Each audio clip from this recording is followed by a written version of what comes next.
four main classes, right? The first one is the priest class, second one is the royal class, the third is the business class, the last one is the Suda, that's the slave.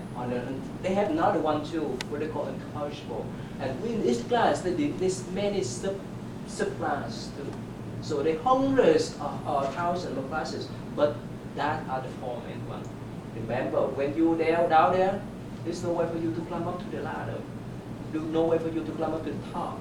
If you were born in the slave class, you may be rejected to have proper education. And have seen, I told you, I have seen many people who live under the bridge, like the homeless people. They're smart, they're nice, but somehow they are denied their right, their human right. But in this Buddhist Sangha, Buddha accepts everyone, regardless of the classes, regardless of the gender, regardless of the age or education background. And because everyone has that potential to become a Buddha, potential to get out of the birth cycle, or potential to become holy monks and nuns. And later on, when we talk about the first nun, who is working on the first nun, how you do, right? Even who we talk about that, even there's some problems for her to enter the Sangha. But later on, many of them, including her, have attained the arhatship as similar as the Buddhist monk. So physically we're different, male and female, but spiritually we're equal. In that sense, in that views. Right. So for him, Ukali, yes, his father. So this is low class. In that, during that time, there's no way for him to climb up to high level, high ladders.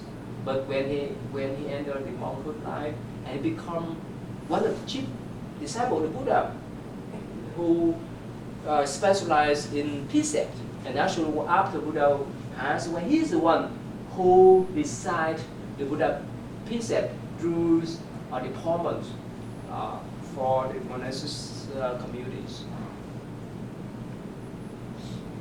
Yeah. How about other one? Talk about Elisa. You talk? No. About no. Yeah. No, mine is Buddha's last name. Okay. That's, yeah. Okay. Anyway, so that's good. Thank you. That's one of the example, and you can read this many of them. Yeah. This is books. Okay. About yes, important play supporters. Anyone? Yeah, please. Give me 1 second to pull it up. Okay. I'm going to try to say his name. Yeah, that's okay. Anthapinka Daka. Yeah. He was the chief's alms giver. Yeah, that's right. This is his name there. He was he purchased a park from Prince Jeddah and built the famous Jetavana monastery on it, and Buddha spent 19 rainy retreats there. And then I don't know what steam entry means, but I know that 2 of his daughters achieved it, and also I think he said his son, like he said online, his son achieved it as well. Yeah. Yeah, we talk about that. Yeah. Let's see. Yeah. Okay, you done? Yes, so. The only other one I have is the female donor. Okay, yeah, go ahead, please. Visakha, I believe. Yeah. She built the Kuvarama monastery, and she was one of the most well-known of the female donors. She asked Buddha to grant her 8 wishes, which were food, medicine, clothes, things like that. And the only other thing I had was that she got her husband to turn their house into a Buddhist house. That's That's her request to grant her 8 wishes. Right? Yeah. So there are 2 main supporters.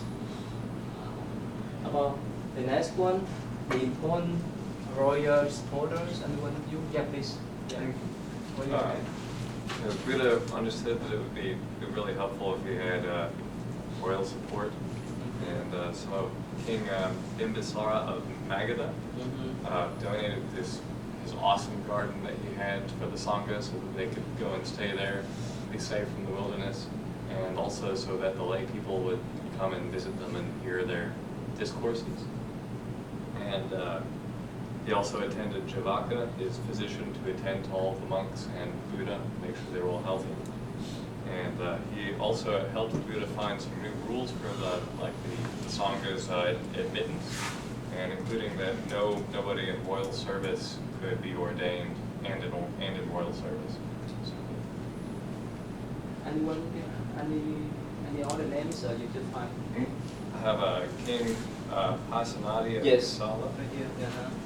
and King Pajoda of Avanti, and King Udena of Batsu. What's special? Anything special about them? Oh yeah, King Pasanadi built a monastery, Kajakarama, for nuns, and it became Buddhist after listening to them talk, and then he encouraged much of his family to go and join the Sangha. Yeah. And King Pajoda sent his priest around Mahakakayana, who was then converted, and then he built many monasteries afterwards.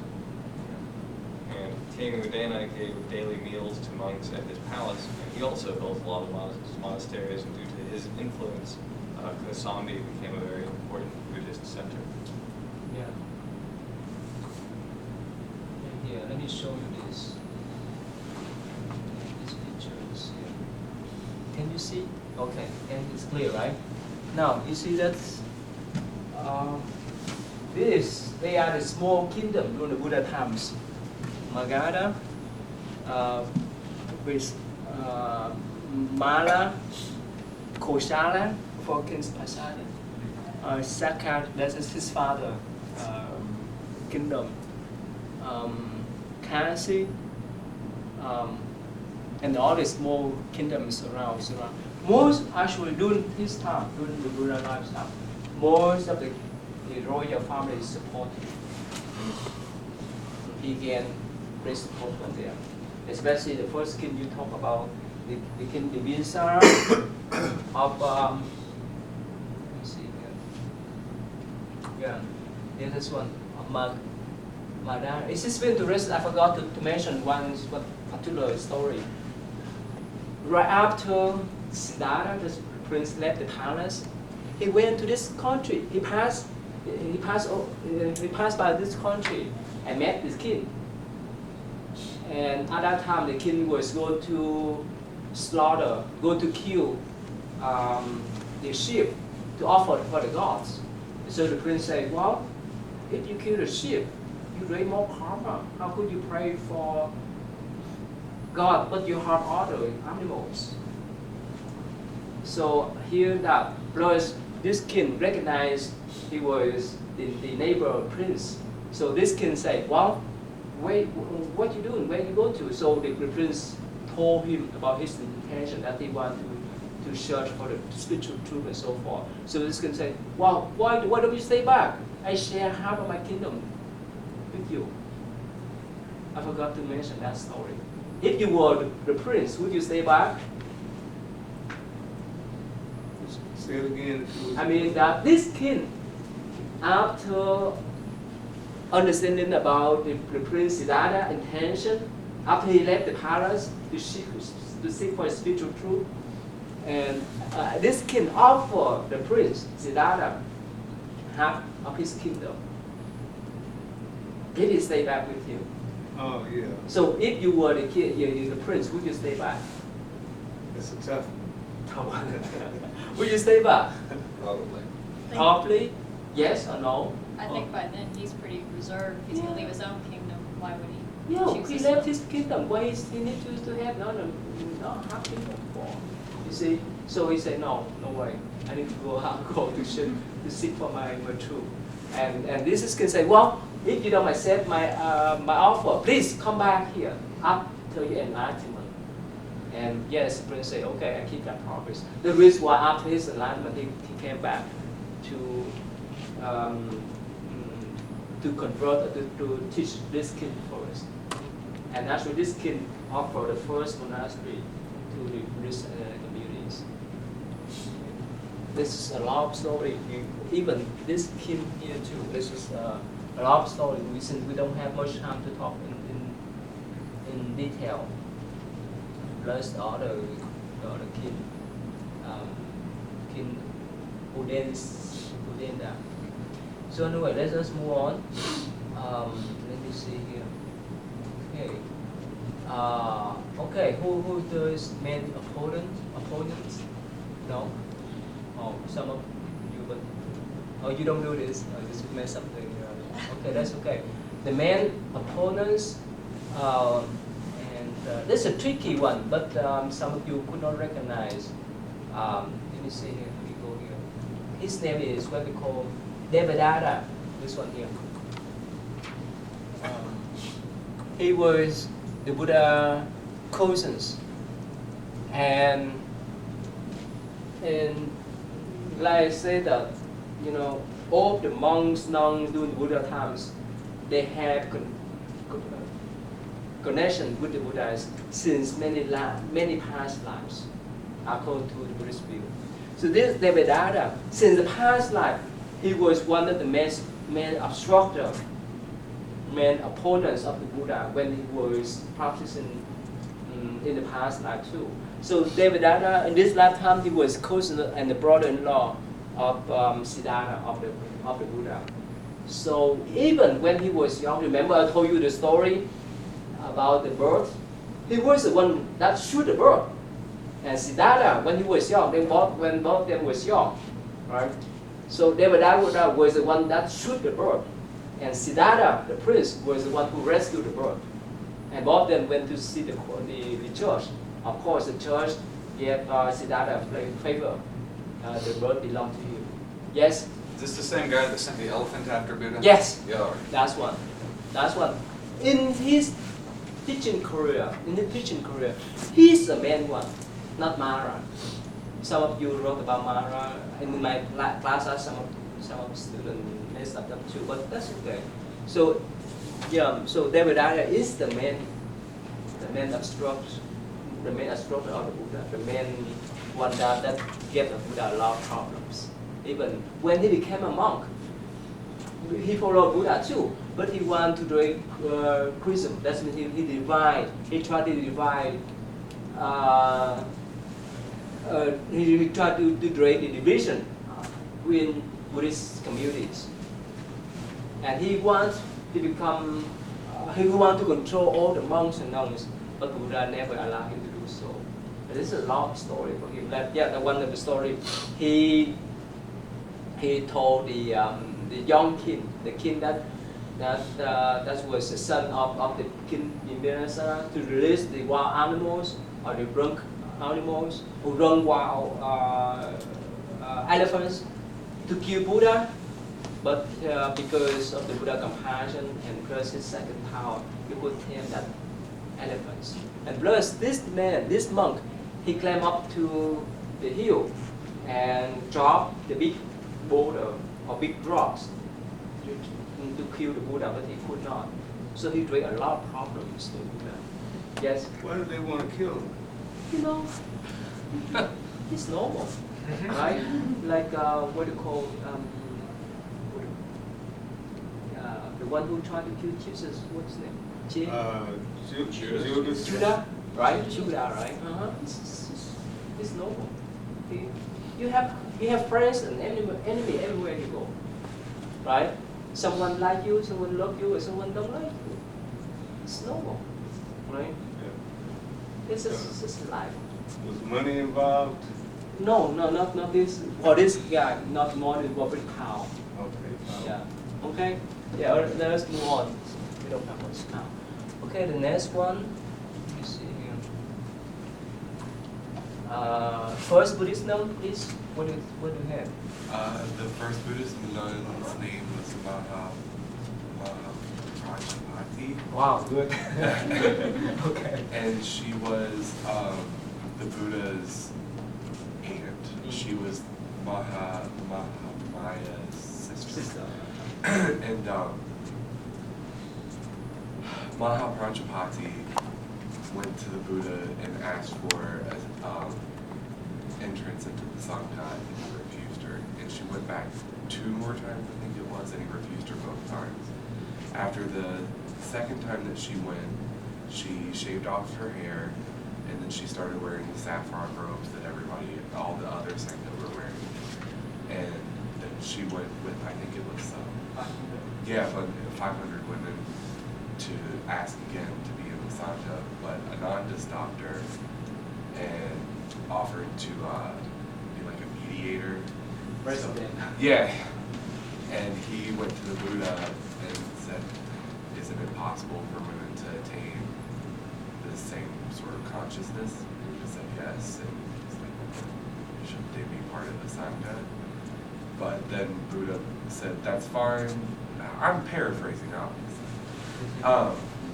But then the Buddha said, that's fine, but if they have to subscribe to the 8 Dhammas, which I looked up, and I can't remember what they are, but I remember thinking, it's a little much. But she was the first Buddhist nun. Anyway, thank you. Yeah.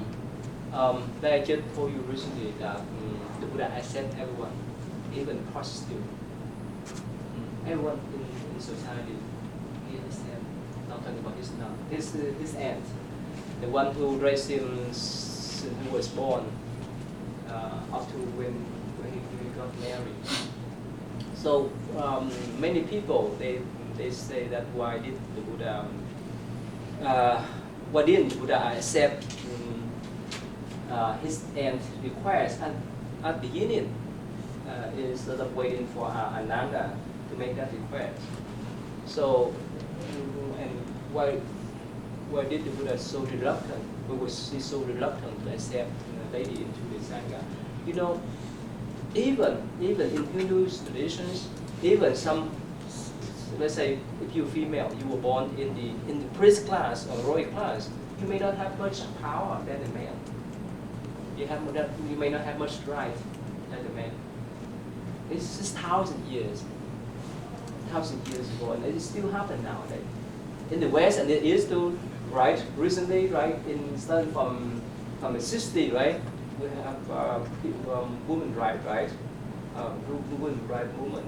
So this happened in family tradition, and plus, you know, it's like it's feel hard, it's sensitive for the Buddha to accept the lady into the Sangha, because all the institutions, all the religion tradition, they didn't do that. So one of the reasons why he's so reluctant, plus he gave that kind of a rules for the ladies, and of course many people say that this is bias for the monks, but actually it's still hard for him to accept the lady into Sangha. But you have to understand that for the Catholic nun, up to now, do they have the right as a priest? They cannot preach, right? They cannot do the what you call baptizing, right? Or what you call anyway. So, but for Buddhist nun, since the Buddha times, they have every right as monks, except that a rules. They can do anything. They can do the baptisms. They can give the lecture. They can guide lay people and so forth. Like you told you that you mentioned that the Buddha recognized everyone has equal rights spiritually, but spiritually we different. Okay, so we don't have much time. We talk about that more. Okay, the last meal. Anyone? Yes, please. What do you have? Basically, Buddha got food poisoning and died. He got the food from the blacksmith, Chunda. The Kunda, yeah. And so he continued to travel. He got the disease where your intestines get inflamed. I don't know what it's called. he overcame the pain and traveled to Kushinagra. He lay down between two trees, and basically he just withdrew in himself and went through all the levels of meditation until he passed away. Yeah. It's said that the universe shook violently, and his last words were, "All contingent things pass away, strive onward toward nirvana with diligence." Yeah.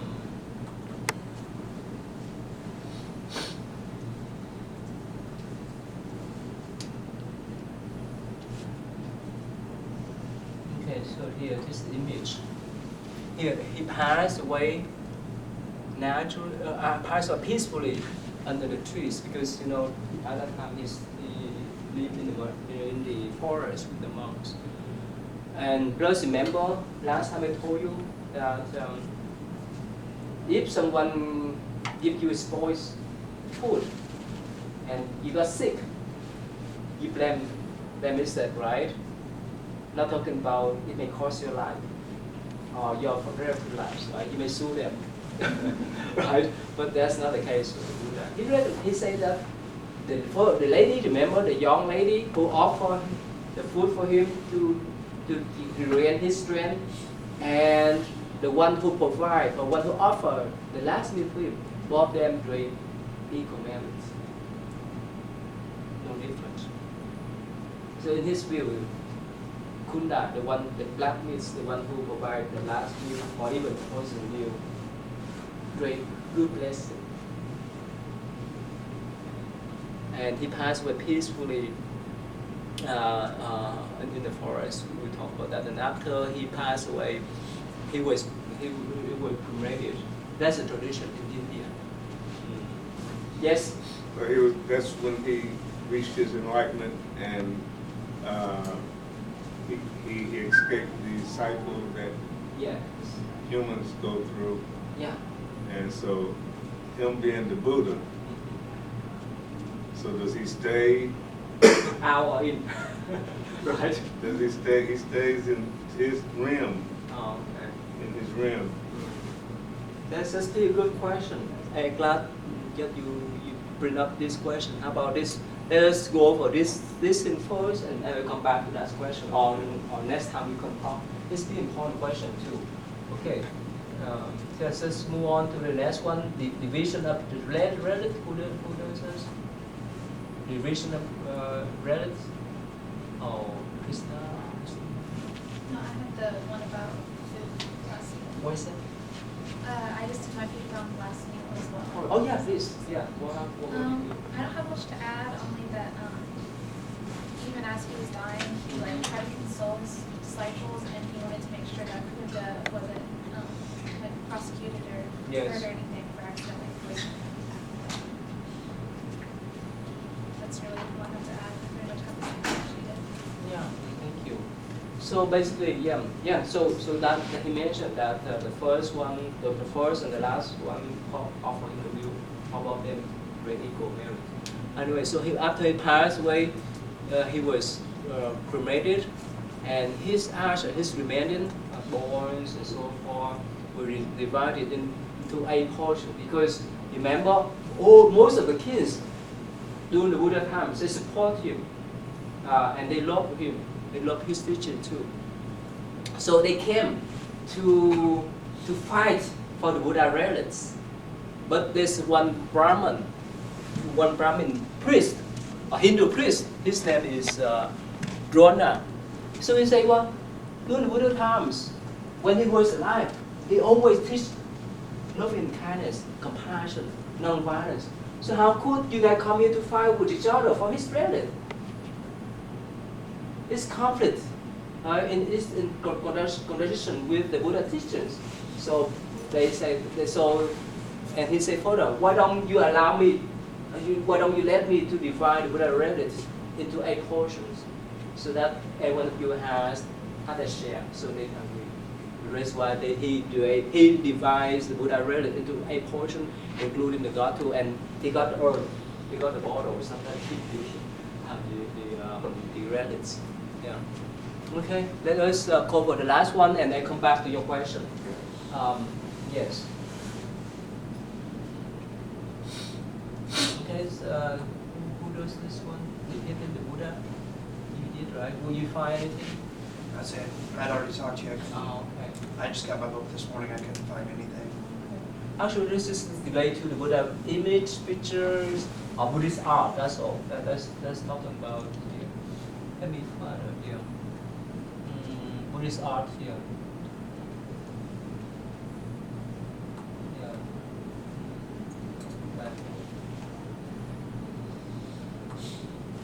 Yeah, they talk about how they make the Buddha statue image by wood, by rock,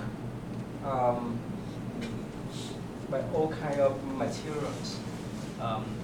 Yeah. Actually, it starts from, according to legend, it starts from the king Udena, the last king, remember? Or someone talked about the last king. When the Buddha went to the heaven to give teaching to celestial beings, he missed him. So he ordered his, what do you call, the one who does with wood, what do you call, handicrafts, right? Carpenters, to make the Buddha statue, so that he would remember about him. But according to legend, one of the gods came down to make that first Buddhist statue. And later on, after the Buddha Nirvana passed away, the Buddhist people start to make the Buddha statue. And even nowadays, right, many people like to put the Buddha statue in their house, right? It's like decoration. But of course, for us, this is the religious statue. The way we respect Buddha. So now it's this time, or we have 10 more minutes, or what? I forgot. 2:20 or 2:30? 2:30, yeah. Okay, your question is so important.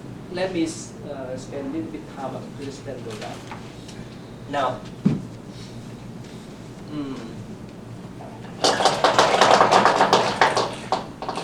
according to the Buddhist tradition, this is a cycle. It's, okay, here, God, remember plural, in a many level, in a different level, human, animals, semi-God, or fighting God, hell here, and what do you miss? Ghosts, yeah. So this is one, what they call the circle here. Sorry, does not look like circle. Okay, a circle. In the circle, there's no ending point, no starting point, right? Unless you have the linear, you have the line, right? So, again, according to Buddhist view, next week we talk more. We go again and again. If great good karma, this is the realm that we hear. Human God or semi-God or fighting God. If we like our pet too much, we go down here with them. Okay, if we create the heaviest karma, we go down here. And if we don't like physical form, we stay in the what you call invisible form, what you call ghost there. Okay, and for Buddha or Arhats, they're not here. They come and go freely. It's like if we don't create any crimes, we can come and go to the prison to visit our friends there. You see, no one keep us inside there because we don't create any kind of crimes. Make sense? Is it clear now? Mm-hmm. So similarly, because we create some kind of karma, it keeps us into this cycle. And for them, for our heart, or for Buddha, they finish up all the karma. They finish up. There's no attachment at all. So they can come and go freely to have us. Okay, so he's still in the cycle, but he can go whichever Not one. in the cycle. He's not in the okay. Not I in the cycle. understand now. Understand that? Yes. So yes. it can come and go freely. He has a choice. But for us, we don't have choice. We just follow our karma. Yes? But would he be a spirit? Would Buddha at that point be a spirit? No, not a spirit. No spirit? Okay, here. This one is visible, right? Most of them visible beings, right? And most of them are invisible, right? And we call ghosts is form of spirit. But God and semi-God, they are celestial beings.